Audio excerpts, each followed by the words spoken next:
तइलीम खाते हैदराबाद रीजन पारां सिंध जे अज़ीम शाइर ऐं बुज़ुर्ग हज़रत शाह अब्दुल लतीफ़ भिटाई रहमतुल्लाह अलैह जे ज़िंदगीअ में कयल शाइरीअ जे फ़िक्र जी शनास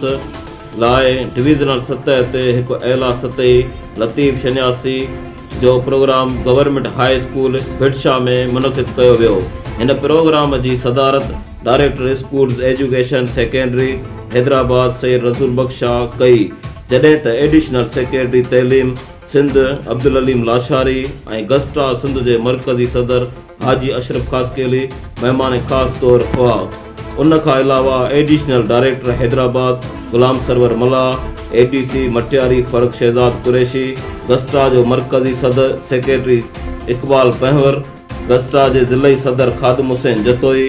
आचर ख़ासकेली अब्दुल्ला दाहिरी, हाजी ज़मा जमाली, सैयद खावर हुसैन शाह, सैयद जहांगीर शाह, डिप्टी टीओज़ सैयद पीरल शाह, अमीर बख्सैतो, मारवी शेख, टीओज़ फरजाना अबड़ो, सैयद कासिम शाह, मोहम्मद रफ़ीक मला, नूर अहमद मेमण, अमीर बख्श काका, महरूब समाज सुधारक रहमतुल्लाह बलाल, काज़ी शाहिद इमदादुल्ला रिंद,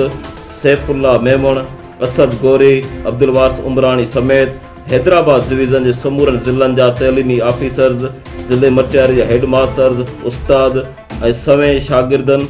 ऐं ज़िंदगीअ जे मुख़्तलिफ़ मकतबा फ़िक्र सां तइल्लुक़ रखंदड़ माण्हुनि शिरकत कई। प्रोग्राम दौरान हैदराबाद डिवीज़न समूरनि ज़िलनि मां तक़रीरुनि, बेतबाज़ी, टेबलोज़, कैलोग्राफी, डिज़ाइनिंग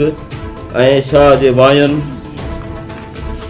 में पहिरें, ॿीं ऐं टीं पोज़ीशन हासिलु कंदड़ शागिर्दनि ऐं शागिर्दाणनि खे लैपटॉप, तोहफ़ा ऐं सर्टिफिकेट रोक इनाम ॾिना विया। उन मौक़े ते government high school new Saidabad जे उस्ताद अब्दुल वारिस उमरानी पारां तयारु कयल हो जमालो टेबलो पेश कयो वियो, जंहिं ते भरपूर दाद हासिलु कयो। उन खां अॻु हाई स्कूल हाला पारां वेलकम टेबलोज़ पिणु पेश कयो वियो। अब्दुल वाहिद उमरानी, सोच TV, न्यू सैदाबाद।